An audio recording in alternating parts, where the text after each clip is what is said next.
Abra a palavra de Deus nesta noite, Provérbios capítulo 3, versículo do 1 ao 8. Glória a Deus.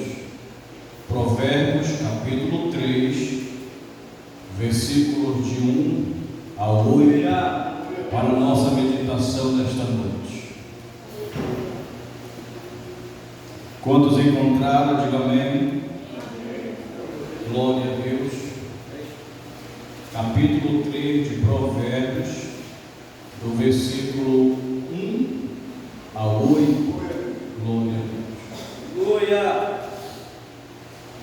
Diz assim a palavra do Senhor nesta noite: Filho meu, não te esqueça do meu ensino, e o teu coração guarde os meus mandamentos, pois eles aumentarão os teus dias e te acrescentarão anos de vida e prosperidade. Não te deixe o amor e a fidelidade, ata-os ao teu pescoço e escreve-os na tábua do teu coração. Então acharás graça e boa reputação aos olhos de Deus e dos homens. Confia no Senhor de todo o teu coração e não te firmes no teu próprio entendimento. Reconhece-o em todo o teu caminho e ele endireitará as tuas veredas. Não seja sábio a teus próprios olhos. Teme ao Senhor e aparta-te do mal. Isto será saúde para o teu corpo e refrigério para os teus olhos. Amém, irmãos? Podeis assentar nesta noite. Amados, todos nós que estamos aqui nesta noite, nós somos motivados pelas vitórias que Deus nos dá cada dia nas nossas vidas. A nossa vida ela vai ser de altos e baixos. Uma hora nós vamos estar bem, uma outra hora nós vamos estar mal. Uma hora nós vamos estar cheios da unção, outra hora nós vamos nos sentir cansados às vezes. Uma hora nós vamos estar alegres, outra hora nós vamos estar tristes. O escritor do Eclesiastes capítulo 3, ele diz que tudo tem um tempo determinado, aleluia, debaixo do sol. Deus estabeleceu um tempo. Então a nossa vida nunca vai ser somente a vaca gorda e também nunca vai ser somente as vacas magras. Aleluia. Se Deus está abençoando a tua vida, faça uma economia, faça ali a tua reserva, guarde, para que quando vier os tempos ruins você possa ter, igual a formiga que ela junta no verão para prevalecer no inverno. O verão para a formiga é tempo de prosperidade, o inverno é tempo de deserto, mas como ela se preparou quando estava bem, ela consegue prevalecer no tempo do inverno.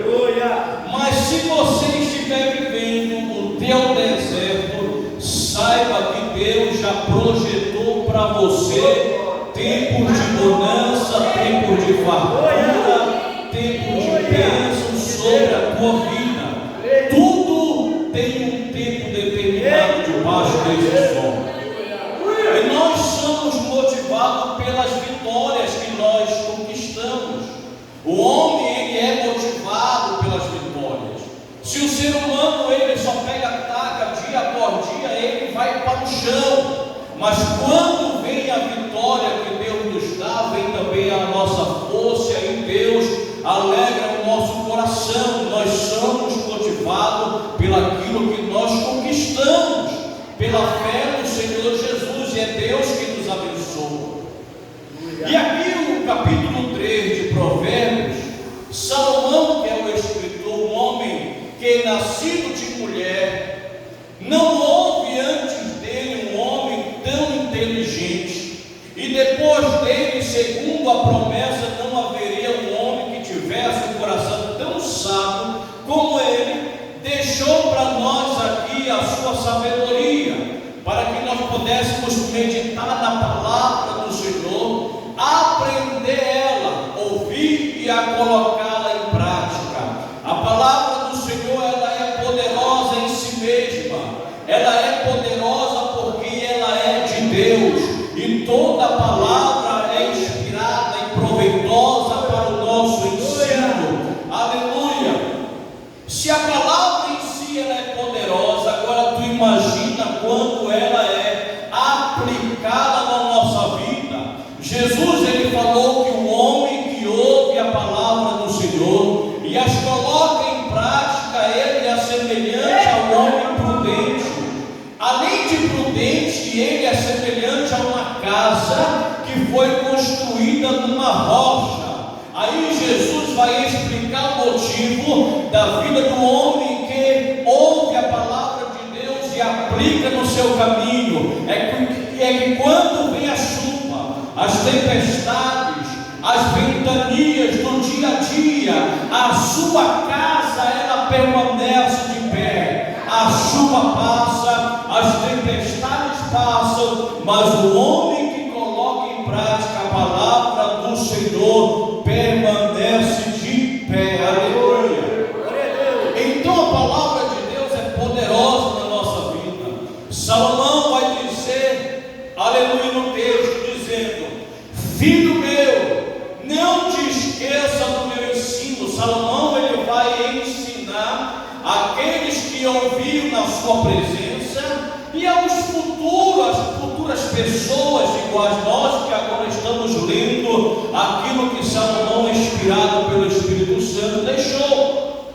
Salomão, ele vai pegar um texto da palavra de Deus, que é justamente ali os 10 mandamentos, o 5º mandamento, e ele vai aplicar aqui no versículo 1 e 2. Salomão vai dizer: filho meu, não te esqueça do meu ensino, e o teu coração guarde os meus mandamentos, pois eles aumentarão os teus dias e te acrescentarão anos de vida e de prosperidade. Salomão, ele observa o texto da palavra de Deus ali em Êxodo, capítulo 20. Ele observa que lá em Êxodo, o 5º mandamento, que é este: honra o teu pai e tua mãe, para que os teus dias sejam prolongados sobre a terra e tu possa viver muitos dias. Aleluia! Salomão, ele pega esse texto e transforma aqui para nós, porque o texto de Êxodo capítulo 20, que é o 5º mandamento, lá está o 5º mandamento, é um mandamento com promessa. Salomão pega esse mandamento com promessa e ele está dizendo aqui: filho meu, guarda os meus mandamentos no teu coração, porque se tu guardar os meus mandamentos no teu coração, aleluia, tem benefício para a tua vida. E qual é esse benefício? Os mandamentos aumentarão os teus dias na terra e te prosperarão. No texto que nós lemos nesta noite, Salomão, ele pega palavras que geram princípios para a nossa vida, que se nós aplicarmos este texto, ela gera virtude para nós, existe um retorno para nossas vidas.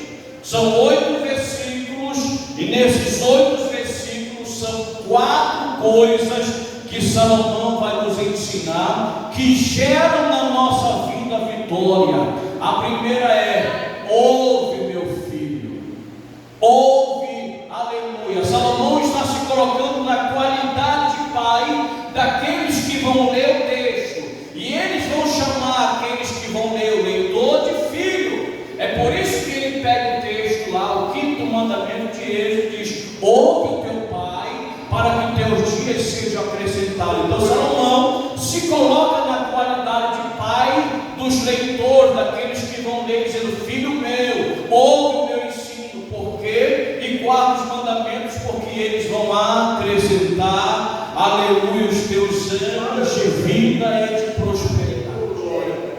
Então esse texto da palavra de Deus é um texto, é um princípio que, se for aplicado, e esse aplicado aqui, aquele que lê e teme ao nome do Senhor. Todo, não é somente cristão, existem muitas pessoas aí fora que eles honram o pai e a mãe dele, e aí vem também para eles aqui esta bênção, esta virtude para a vida deles. Você vai ver aquele jovem rico que chegou com Jesus e disse: Senhor, o que eu farei para herdar a vida eterna? E Jesus disse: tu conheces os mandamentos. E ele disse: quais, Senhor? E ele vai dizer, Jesus disse: aleluia, honra o teu pai e tua mãe, não matarás, não roubarás, não adulterarás. E falou 6 mandamentos para aquele rapaz. Ele disse: todos esses mandamentos tenho observado desde a minha mocidade. Então tem muitas pessoas aí fora que eles têm honrado seu pai e sua mãe, e quando eles honram seu pai e sua mãe, se cumpre também na vida deles a palavra de Deus. Deus vem, porque isto é bom aos olhos de Deus. Deus vem e acrescenta os seus anos na terra, e acrescenta mais a sua vida de prosperidade sobre esta terra. Então a primeira coisa que Salomão vai nos ensinar nesta noite é a lei da palavra de Deus do princípio. O que é um princípio? O princípio é uma regra já estabelecida por Deus, uma regra espiritual, que esta regra gera na nossa vida uma consequência, uma virtude, é o retorno que vem para nossas vidas. Por exemplo, para todo tipo de semente existe um modo de semear. Se você não semeia de acordo com o princípio para aquela semente, pode ser que os seus frutos não gerem e você não venha colher. Então, antes de colocar força e trabalho e arregaçar as mangas para tentar fazer alguma coisa, entenda primeiro os princípios que Deus estabeleceu para que gere frutos daquilo que você está semeando. Aleluia! E na lei da semeadura, a palavra vai nos ensinar que quem semeia pouco, pouco colhe. Quem semeia muito, muito colhe. Existe semente no tempo do verão, existe semente para o tempo do inverno. Tudo existe um princípio, e na palavra de Deus o primeiro princípio que Salomão diz é: aleluia, ouve a palavra de Deus, guarda os mandamentos, porque Deus vai acrescentar os teus anos de vida. O que Deus está dizendo com isso? Que quando você guarda a palavra de Deus e coloca em prática, aleluia, não é a enfermidade que vai te levar embora, aleluia, a morte ela até tenta, mas quando ela vem, ela observa que na tua vida existe uma lei de Deus, que é honrar o pai e é honrar a mãe, aleluia, e Deus vem e não deixa a morte, aleluia, alcançar aquela pessoa, porque ela está debaixo de uma promessa de Deus, aleluia. E além de muitos anos de vida, existe a prosperidade de Deus, aleluia. Salomão vai continuar dizendo, ele vai continuar nesse princípio aqui. Os 8 versículos são basicamente nesse ritmo, nesse princípio. Outra coisa que Salomão vai dizer é o seguinte: não deixe o amor e a fidelidade, ata-os no teu pescoço como se fosse um cordão, e escreve no teu coração, na tábua do teu coração, a fidelidade e o amor. Ata no teu pescoço como que um colar, um cordão, é um adorno. Na tua vida, coloca esse adorno que é a fidelidade e o amor de Deus na tua vida. Escreve no teu coração para quê? Para que você não esqueça ele. Coloca no teu pescoço para quê? Aleluia!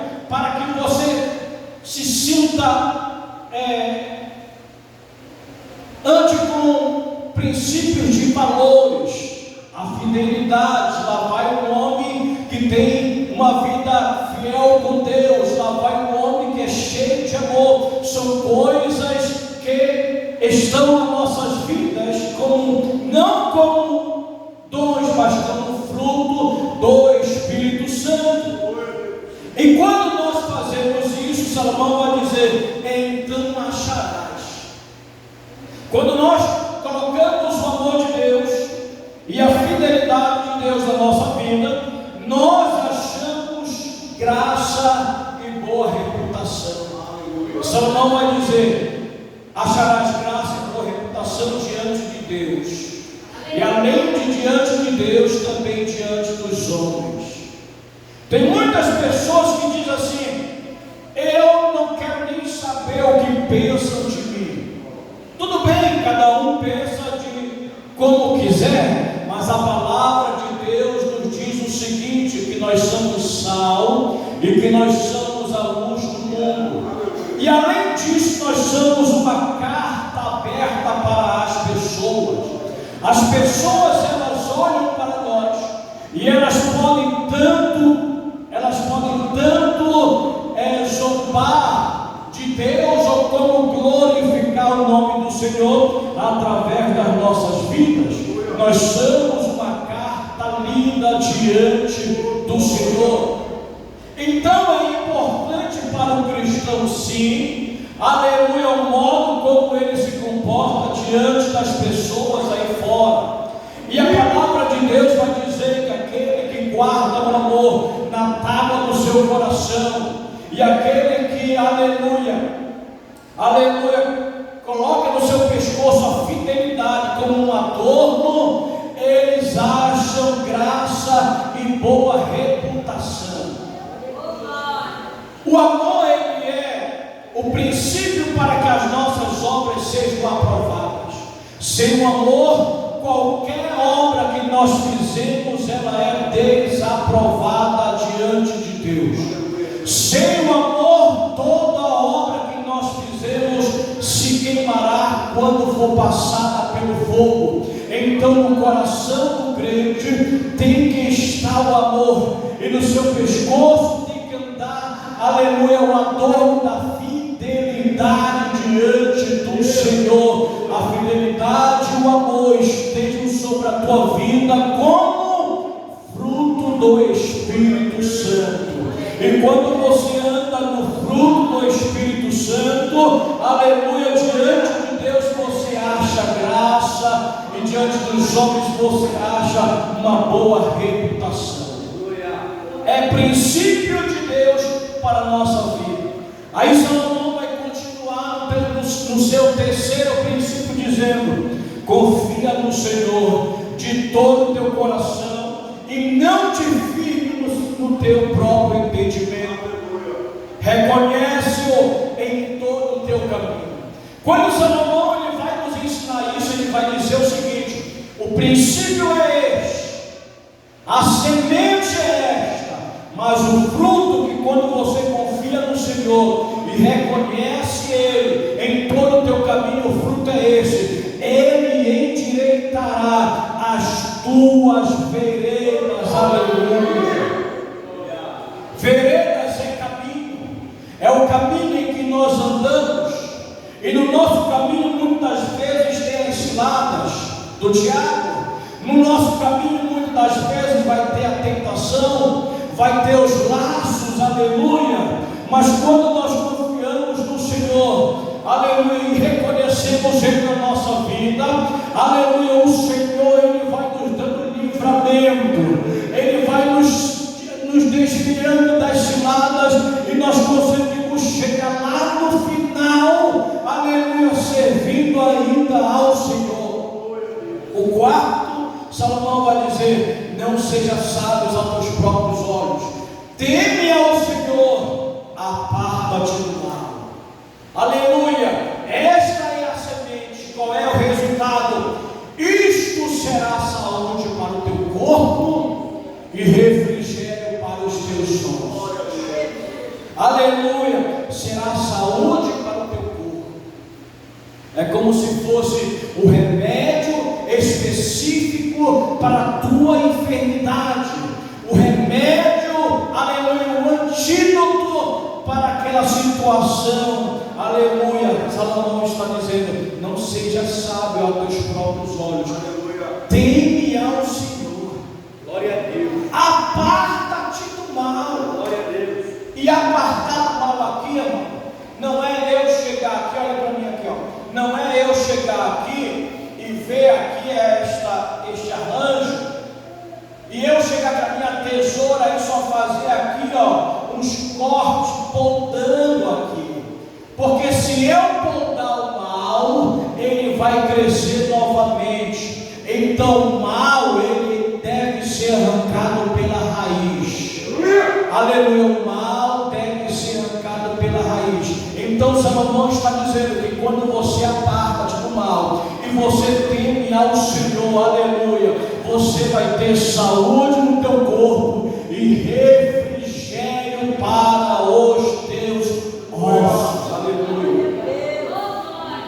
Então Salomão segue nesses conselhos que na prática tem um resultado para as nossas vidas, tem um resultado para as nossas vidas. E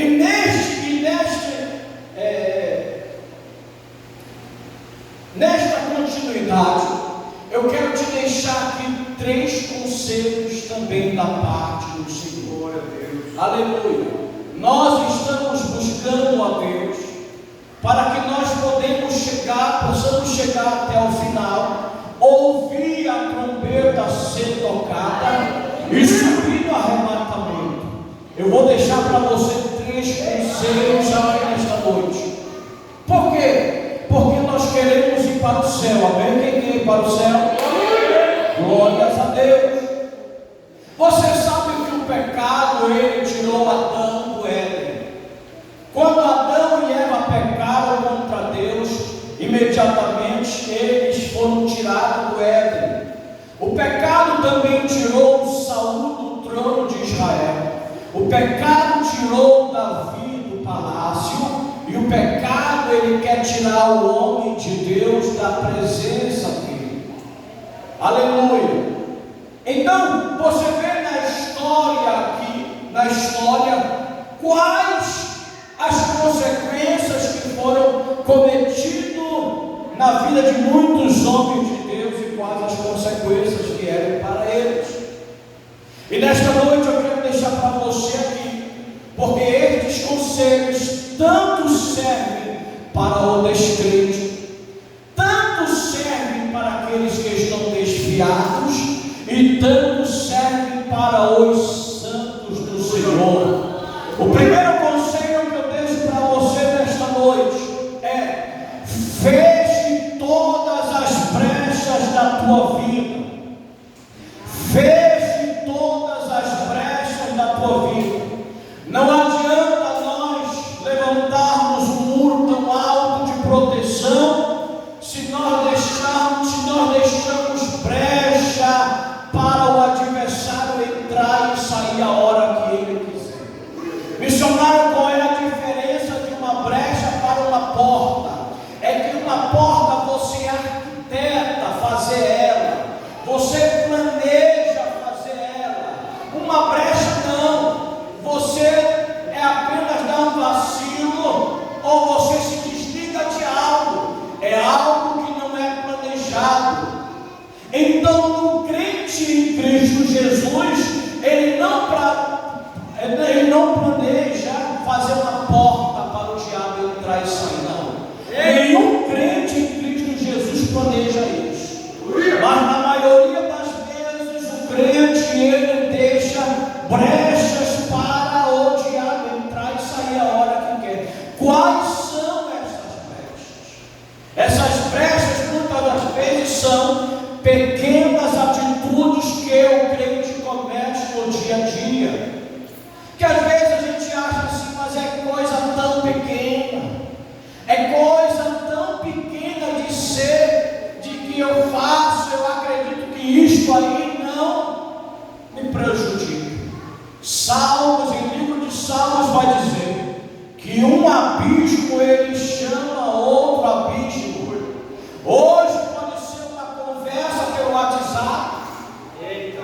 ser apenas, só estou trocando uma conversa com o sexo oposto.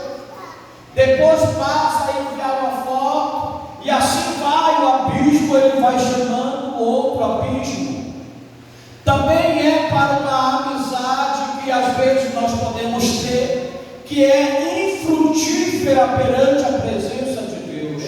Você não é proibido, aleluia, não ter amizade com as pessoas lá fora, mas como homens e mulheres de Deus, nós temos que saber o limite delas na nossa vida, porque uma coisa que eu aprendi é o seguinte: pássaros de penas idênticas andam juntas. Você vai observar que os pássaros que têm as penas idênticas da mesma espécie, elas andam juntas, no mesmo bando. Então, se você anda com pessoas infrutíferas, pode ser um momento ou outro que você se torne uma pessoa infrutífera. Até nas nossas amizades, nós temos que fazer a seleção e temos que saber até onde elas podem entrar na nossa vida. Aleluia! Uma coisa que quando eu era solteiro, eu fazia e não sabia que era pecado. E aí eu fui lá pro seminário, aí o pastor falou nesse aspecto aqui. E aí veio aquilo e me trouxe à luz do meu pecado. Defraudação emocional. Quem já ouviu falar em defraudação emocional? Defraudação, e a Bíblia fala sobre isso. A Bíblia diz: não defraudeis uns aos outros. A palavra de Deus diz isso. Não roubeis, em outras traduções vai dizer: não roubeis, aleluia, ao outro, ou próximo. Defraudação emocional é quando alguém gera na vida de um outro uma expectativa de compromisso que ele não deseja cumprir. E isto aí eu fazia e não sabia que era pecado. Quando veio a luz da Bíblia, eu disse: eu cometo este pecado. Eu defraudo alguém e eu não quero compromisso com a pessoa.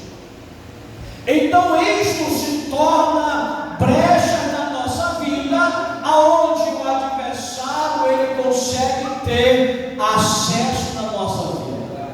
A palavra de Deus fala para nós no livro de Efésios capítulo 4, versículo 26, dizendo: não deis lugar ao diabo.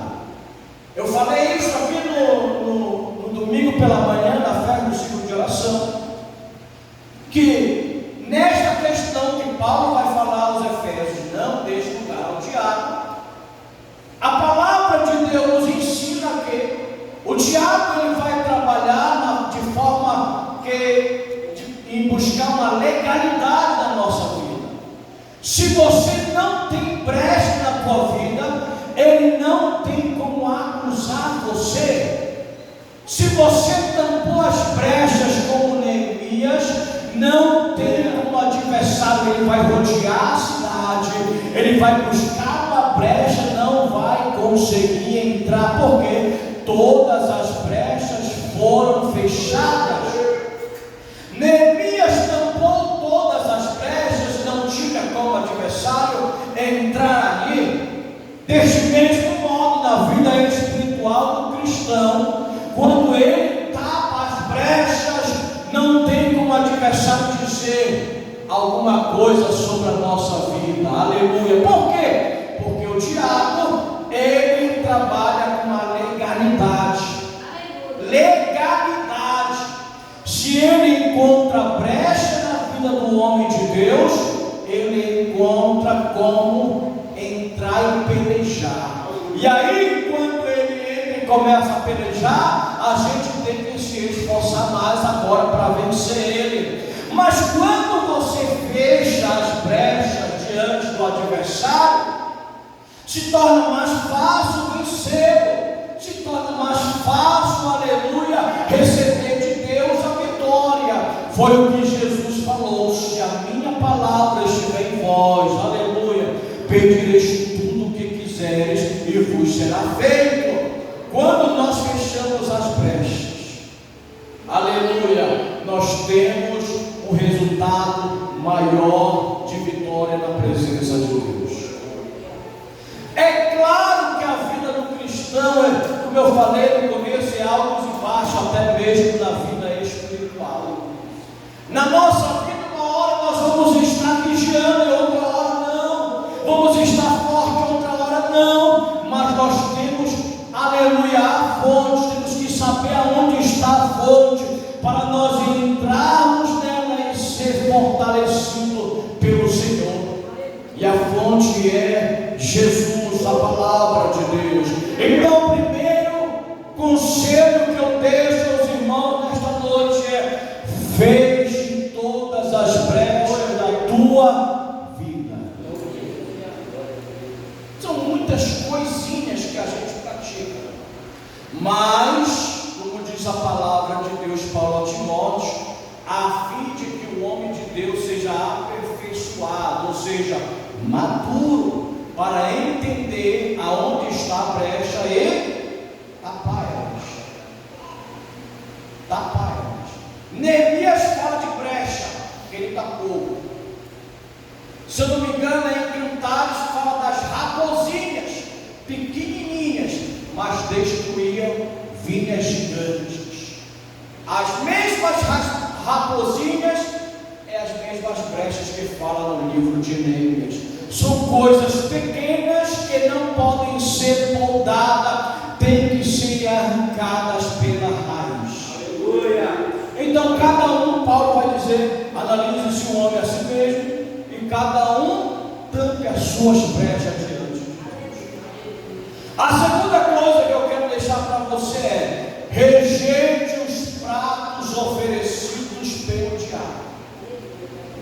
Além dele trabalhar com a legalidade, o diabo ele é repetitivo. Ele é repetitivo. Ele não é criativo, ele é repetitivo. A questão é que ele é um espírito, e por ser um espírito não se cansa e está toda hora perturbando a vida do cristão. Mas ele é repetitivo. Se você vem para a Bíblia e vê como ele trabalhou, você vai entender como ele trabalha até hoje. Vamos pegar o caso aqui de Jesus no deserto. O Espírito Santo leva Jesus para o deserto para ser tentado pelo diabo. O diabo ele observa que Jesus jejuou 40 dias e 40 noites. Ao observar o que ele pensa, que Jesus sabe o quê? Com fome. Ele observou e disse: ele ficou 40 dias sem comer, sem beber. Então eu vou chegar para ele e dizer: se tu és o Filho de Deus, transforma essas pedras em pães. O missionário está dizendo que o Satanás vai oferecer para mim isso? Não. Eu estou dizendo que quando ele for na necessidade de Jesus, ele pode vir também trabalhar em cima da nossa necessidade. Qual é a necessidade que você tem hoje? Qual é a necessidade que você tem hoje? É ali que ele vai querer trabalhar em cima disso. Ele não vai querer trabalhar onde você é forte. Ele não vai querer trabalhar ali onde você tem força, onde você não mexe com você. Ele sabe que você, para você, tanto faz, tanto fez.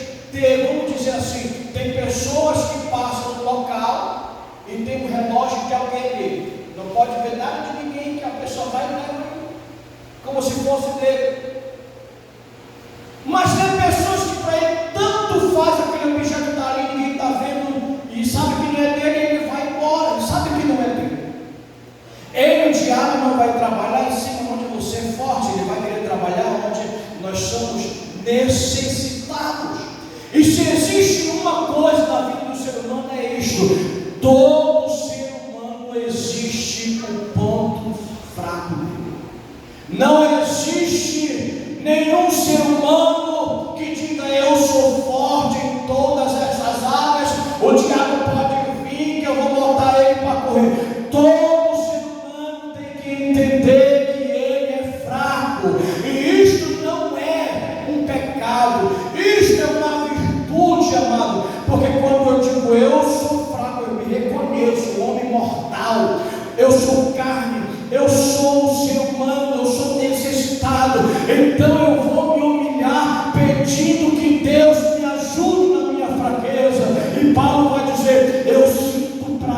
nas minhas fraquezas, porque enquanto eu estou fraco, aleluia, porém então eu serei forte, aleluia, porque Cristo nos fortalece. Glória a Deus. Então nada de ser ignorante na palavra de Deus, assim, eu não tenho fraqueza, nada disso, não. Todo ser humano tem uma fraqueza, e o diabo ele sabe disso, ele conhece a minha, conhece a tua. Tem pessoas que não podem ver pornografia, tem outras que não podem ver a cerveja, tem outros que não podem ver, enfim, são coisas que nós temos uma natureza carnal. Nós não vivemos no pecado, mas nós temos uma natureza pecaminosa dentro de nós, a qual a Bíblia diz que só vai sair quando a trombeta tocar, e esse corpo que é corruptível se transformar num corpo incorruptível. Aleluia. E aí nós temos que rejeitar os pratos oferecidos pelo diabo. E eu vou te contar uma história nesta noite aqui de um grande homem de Deus. O nome dele era Judá.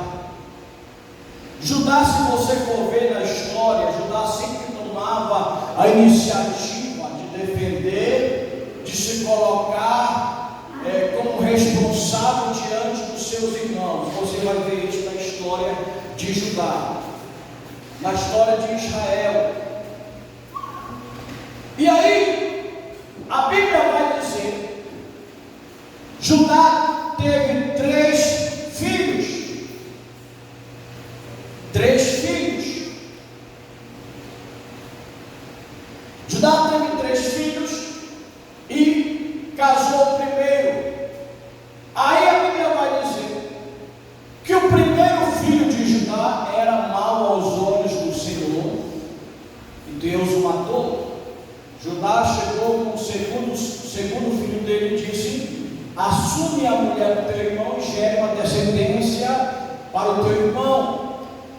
A palavra de Deus vai dizer que ele não quis fazer isto e fazia ao contrário.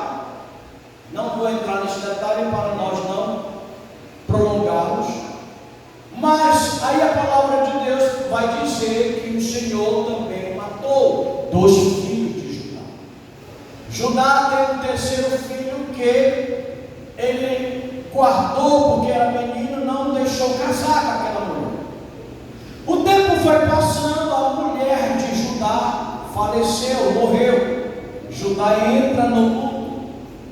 Após Judá sair do luto da sua esposa, ele vai tosquear no monte as ovelhas com o seu amigo. E aí disseram para sua nora: o teu sogro foi tosquear a ovelha pelo caminho ali. E ela se vestiu, tirou as suas vestes de luto, e ela colocou roupas de prostituta e se colocou no caminho aonde Judá ia descer. Aí lá vem Judá. Quando Judá desce pelo caminho, lá está Tamar, vestida de prostituta. E aí eu entro nesse contexto para dizer para você o seguinte: na maioria das vezes, ou sempre, o diabo vai atacar onde nós temos uma necessidade.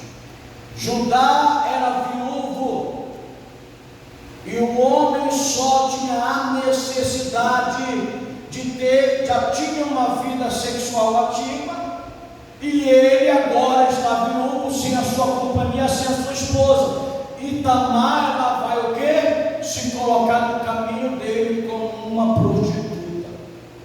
Só que nesse caso aí, Judá rapidamente caiu.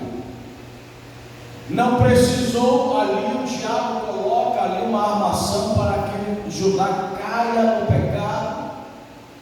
E muitas das vezes tem momentos que o diabo não coloca o laço, nós procuramos entrar no laço.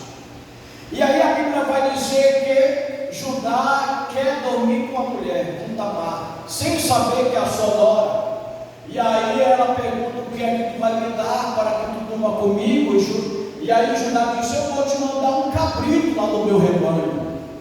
Tamar vai dizer: mas antes que tu mande, o que é que tu podes me dar como penhor? Ele vai dizer: o que é que tu queres? E Tamar vai dizer: me dá o teu cajado, me dá o teu lenço e me dá o teu selo como penhor, até tu me pagar o cabrito. Eles têm a relação. Judá deixa o cajado, deixa o lenço, e ele deixa também o selo, e ele vai embora. Judá era um homem de família, um homem respeitoso, um homem que tinha muito compromisso. Mas no caminho dele apareceu o laço e ele não vigiou. Beleza. Ela vai embora, leva consigo os 3 objetos de Judá. Judá mandou o cabrito pelo amigo. Chegou no local, o amigo disse: cadê a prostituta? Disseram: não tem prostituta aqui. E ele volta, o amigo volta para Judá e diz: não achei a mulher, não recuperei o teu cajado, não recuperei o teu lenço, não recuperei o teu selo. A primeira coisa que eu quero dizer para os irmãos é o seguinte: que quando nós pecamos diante de Deus, entenda a palavra que eu vou te dizer nesta noite, nós somos raspados. Tudo que Deus nos deu é raspado pelo adversário. Judá foi raspado. O que ele tinha nos objetos que ele andava, o selo, aleluia, o lenço e o cajado, ele subiu com os seus objetos, mas desceu sem eles. Você vai ver isso na vida do filho pródigo. Tinha tudo diante do pai, mas ao desejar sair, perdeu tudo. E o homem, quando nós não vigiamos e não rejeitamos os pratos do adversário, ele vem e raspa tudo que Deus nos deu. A alegria, a unção, a paz, ele vem raspando tudo. Judá até tentou recuperar. Lá na frente ele recuperou, quando ela disse para ele assim: eu posso até estar no pecado, Judá. Judá queria apedrejar ela, porque ela estava grávida. Judá disse: essa mulher é pecadora, ela adulterou, ela não se guardou. E aí ela disse assim: manda dizer para ele que este cajado, este selo, aleluia, o cajado, o selo e o lenço são do homem a qual eu vou ter a bebê. Ele diz assim: é verdade, ela é mais justa do que eu. Ele recuperou, mas com vergonha depois. Mas deixa eu falar uma coisa para você nesta noite. O que era o cajado de Judá? Judá, um dos filhos de Jacó, era pastor. E como pastor, aquele cajado ajudava ele na sua caminhada. Se você for andar com um pedaço de pau, você vai ter mais. Você se sente.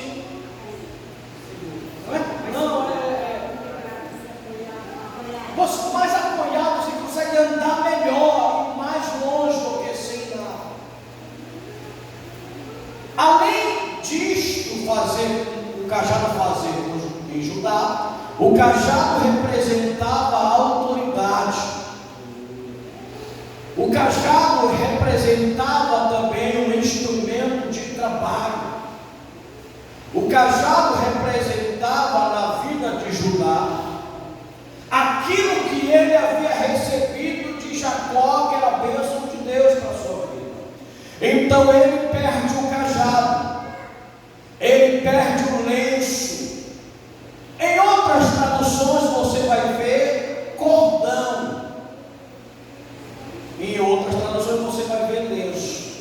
O lenço e o cordão falam de comunhão com Deus na vida espiritual. Comunhão com Deus. Quando nós pecamos, Senhor, nós perdemos esta comunhão com Deus, esta aliança com o Senhor, porque o pecado destrói a vida de qualquer homem de Deus.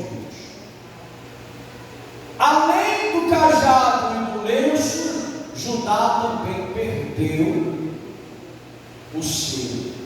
O selo era um anel de autoridade que Judá tinha recebido também. Para que servia aquele selo?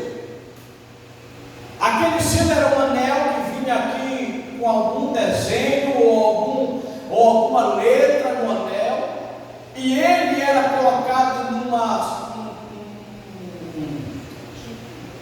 barro ali, argila, e na pressão ficava aquele desenho dizendo que tinha sido assinado por aquele que possuía o selo ou o anel de autoridade. Quando você quer vender algo, uma casa, um carro, você vai no cartório e você tem que assinar passando para uma outra pessoa. É a tua assinatura, é o teu selo hoje de autoridade, mostrando que você está passando este bem para esta pessoa. A tua assinatura é também a tua identidade. Quando alguém fala para mim, quando alguém diz, vê meu nome e diz quem é Rafael Ataíde, sou eu, é algo pessoal meu, é a minha assinatura, é eu. Quando Judá perde o seu anel, o seu selo, está falando da sua identidade agora. E o cristão, ele tem uma identidade em Cristo Jesus. Por quê? Nós sabemos que nós fomos comprados, nós sabemos que nós recebemos o selo do Espírito Santo, e nós sabemos para onde nós vamos. Aleluia! Esta é a identidade do crente, mas o pecado vem e raspa. Aí o crente não sabe mais se ele vai ser salvo, ele não sabe mais como andar, ele não sabe mais como se guiar no mundo, porque a Bíblia vai dizer que Judá, ele deixa isso por causa de um pequeno prazer que ele quis ter. E o pecado, ele faz isso. Só que existe uma coisa que só Deus faz. O que? Ele transforma a maldição em bênção. Eita glória! Quantas vezes eu errei? Muitas vezes. E quantas vezes Deus queria me entregar? Muitas também.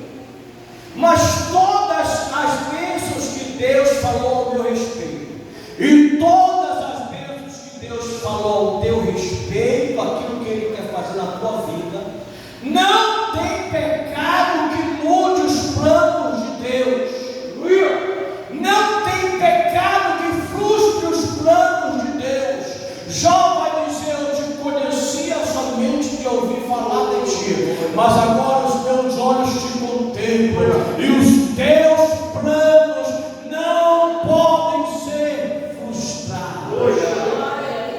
Podem ser adiados, nós adiamos, mas não frustrados.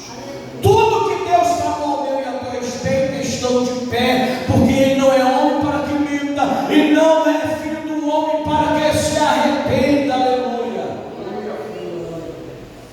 Aí Deus é especialista em transformar a maldição em bênção. O que Deus fez? Aleluia. O que Deus fez? Porque Paulo vai dizer, ele vai dizer que aonde abundou o pecado, superabundou o quê? A graça de Deus. A graça de Deus é grande e é poderosa na vida. Aleluia, gente. O que é graça? É um favor imerecido. Você não merecia, eu não merecia, mas a graça é tão grande de Deus que ela veio sobre a tua vida, pecador. Ela veio sobre a tua vida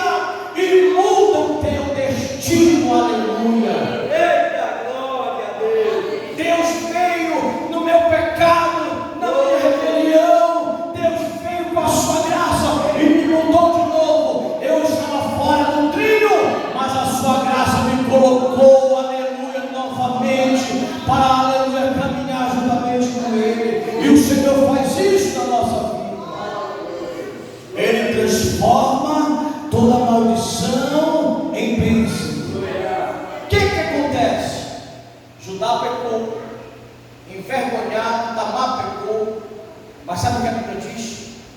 Que nasceu Pérez e Zerá.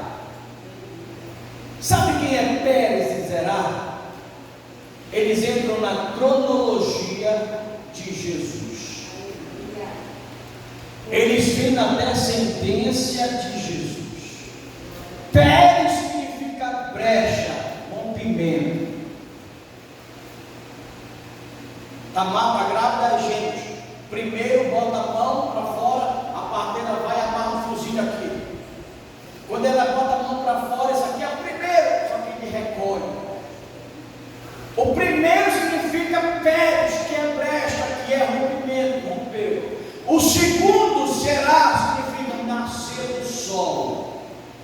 A partir do momento em que houve o rompimento, veio o sol. Aleluia, e a palavra de Deus fala para nós, aleluia, que o Senhor Jesus, aleluia, é o sol da justiça. O choro dura uma noite, mas pela manhã vem a alegria, e amanhã é o Senhor triunfando nas nossas vidas. Aleluia, é o Senhor trabalhando, é o Senhor fazendo, é a graça do Senhor.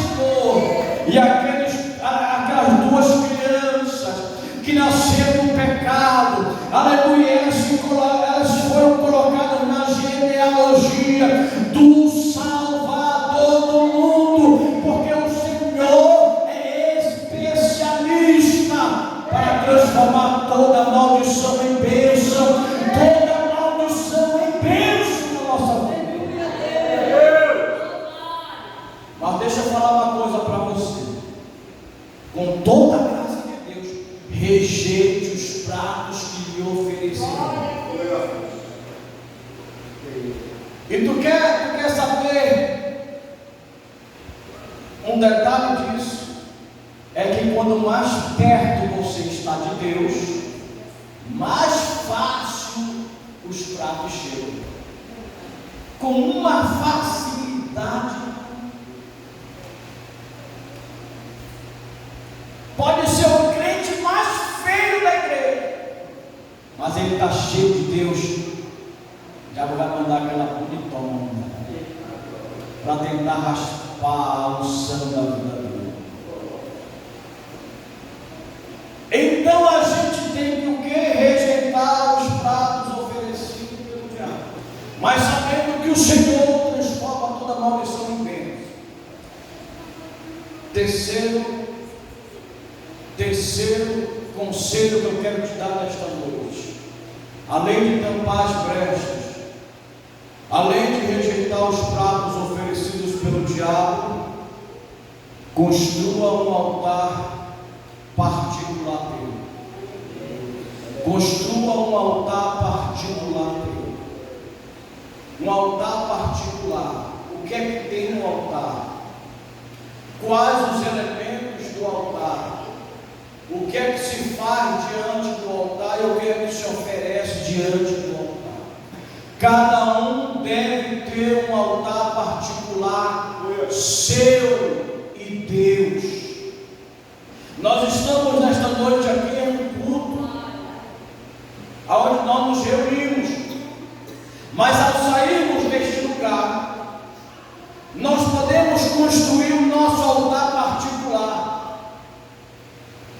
Aí você vai ver uma coisa, que quando Elias chega no Monte Carmelo desafiando os profetas de Baal, de Astarote, eles clamaram Baal ali, não houve nenhuma resposta, não houve nenhuma voz, mas a Bíblia vai dizer que Elias se achegou ao altar do Senhor, e o altar que Elias se chegou estava quebrado. Por que o altar estava quebrado? Ninguém mais oferecia nele nada para Deus. Primeiro, que Deus não aceita sacrifício quando o altar está quebrado. Em vez de cheirar cheiro suave, as narinas de Deus sobe fumaça. É por isso que Jesus disse: quando tu vieres diante do altar, oferecer a Deus a tua oferta, e tu te lembrares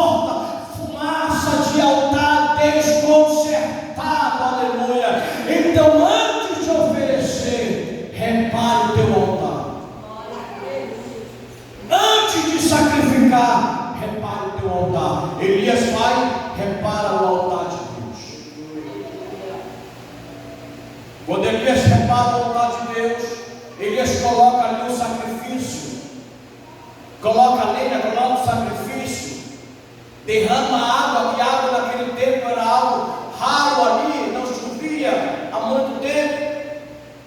Elias derrama água sobre aquele altar, mas a palavra de Deus vai dizer que quando ele orou dizendo assim: ó Senhor, manifeste-se hoje. Ele não vai dizer Senhor quando, Senhor. Ele vai dizer Senhor, manifeste-se hoje. Aleluia. Enquanto Elias vai orar, a palavra de Deus diz que desceu fogo do céu sobre aquele altar. Aleluia. Quando nós temos o altar particular diante de Deus, existe uma resposta imediata da parte de Deus. E eu quero dizer para você uma coisa nesta noite: quando Deus vem com a resposta, Ele muda cenário, Ele muda ambiente, Ele muda a situação do crente. Por isso eu digo para você nesta noite: construa um altar particular com Deus, porque a tua oração vai ser ouvida, e a tua oração sendo ouvida, Deus muda a tua vida, o teu cenário.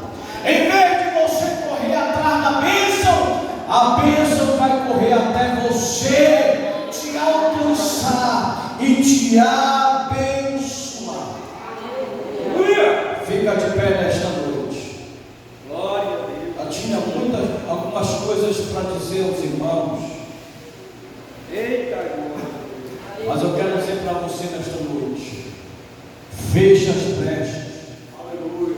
rejeite os pratos oferecidos pelo diabo e construa o teu altar particular. Aleluia, que existe resposta de Deus para nós. Fica de pé nesta noite, ou melhor, vem à igreja à frente. Quero fazer uma oração pela tua vida. Aleluia.